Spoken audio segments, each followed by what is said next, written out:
Doctor Tapas চ্যানেলের explore Bengal এপিসোডে আজকে আমরা যে জায়গাটা এসছি তার নাম উদ্যানবাটি। সামনেই কল্পতরু উৎসব, তো তোমাদের দেখিয়ে দেবো এই কল্পতরু উৎসবে কীভাবে সেজে উঠেছে এই কাশীপুর উদ্যানবাটি।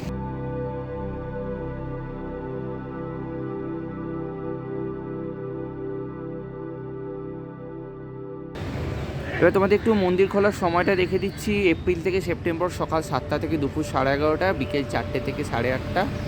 আর অক্টোবর থেকে মার্চ সকাল 7টা থেকে দুপুর 11:30, আর বিকেল 3টে 30 থেকে রাত 8:30। ইংরেজির 1885 সালের অক্টোবর মাস দক্ষিণেশ্বর কালীবাড়ি থেকে ঠাকুর শ্রী রামকৃষ্ণদেবকে চিকিৎসার জন্য শ্যামপুকুরের একটি ভাড়া বাড়িতে নিয়ে যাওয়া হলো।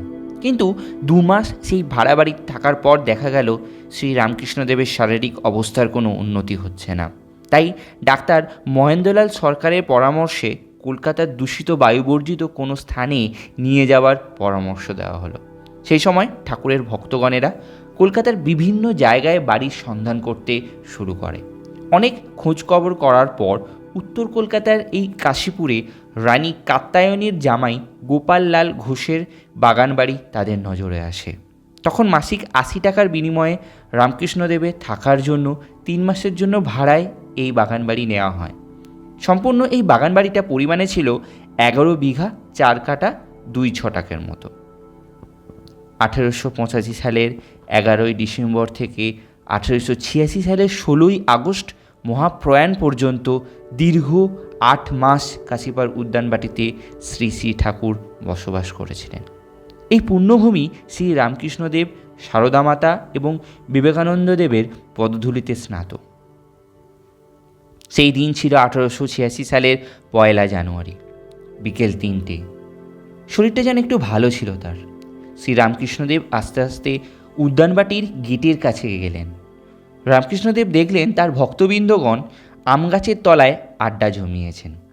কাছে গিয়ে ঠাকুর গিরিশকে বললেন, কিরে তুই নাকি বলে বেড়াচ্ছিস আমি ভগবানের অবদান, তুই আমার মধ্যে কি দেখলি? গিরিশ ঘোষ বললেন, আমি আর কি বলবো আপনার সম্বন্ধে। তখন শ্রীরামকৃষ্ণ বললেন, আশীর্বাদ করি তোমাদের চৈতন্য হোক। এই কথা বলে ঠাকুর সমাধিস্থ হলেন। গিরিশ দেখলেন ঠাকুরকে ঘিরে রয়েছে এক দিব্যজ্যোতি। সবাই ঠাকুরের নামে জয়ধ্বনি দিতে লাগলেন। কেউ ফুল ছুটতে লাগলো, কেউ আবার ঠাকুরের পা জুড়িয়ে কাঁদতে লাগলো।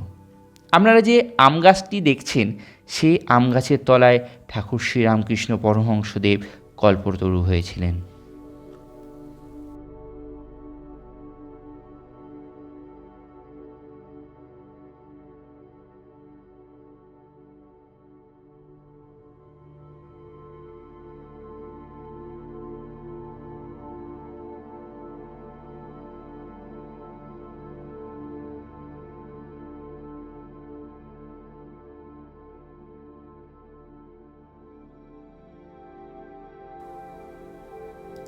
এই যে বিল্ডিংটা তোমরা দেখতে পাচ্ছ, এখানেই শ্রী রামকৃষ্ণদেব তার জীবনের শেষ দিনটুকু কাটিয়েছিলেন।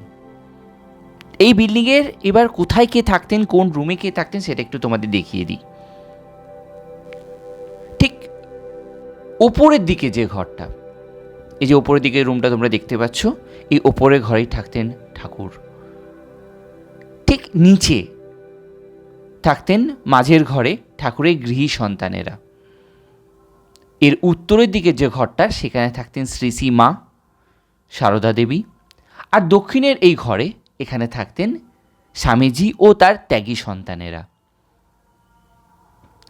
রামকৃষ্ণদেব তার জীবনের শেষ দিনটুকু সারদা মা আর তার ত্যাগী সন্তানীদের নিয়ে এখানে ছিলেন। এই যে তোমরা সিঁড়ি দেখতে পাচ্ছ, এখান দিয়েই কিন্তু উপরে উঠে তার রামকৃষ্ণদেবের ঘর।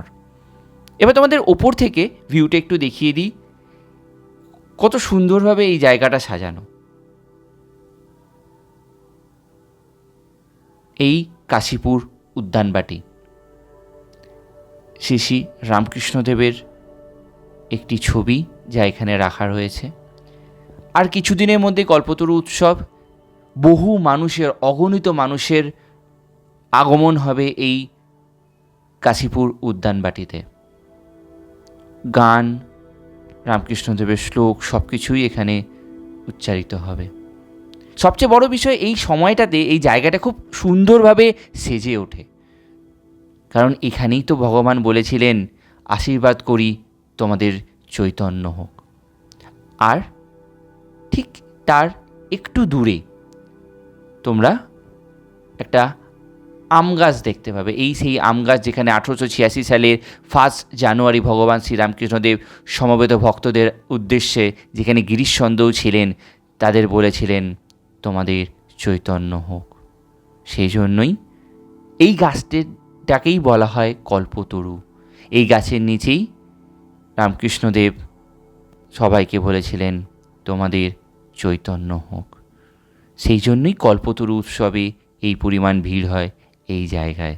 আমিও গেছিলাম কল্পতরু উৎসবের ঠিক আগে তোমাদের দেখাতে কি আছে। আশা করি তোমাদের ভালো লাগলো। যারা যারা অনেক ইনফরমেশন জানতে পারলে তারা কিন্তু অবশ্যই এই চ্যানেলটিকে সাবস্ক্রাইব করো।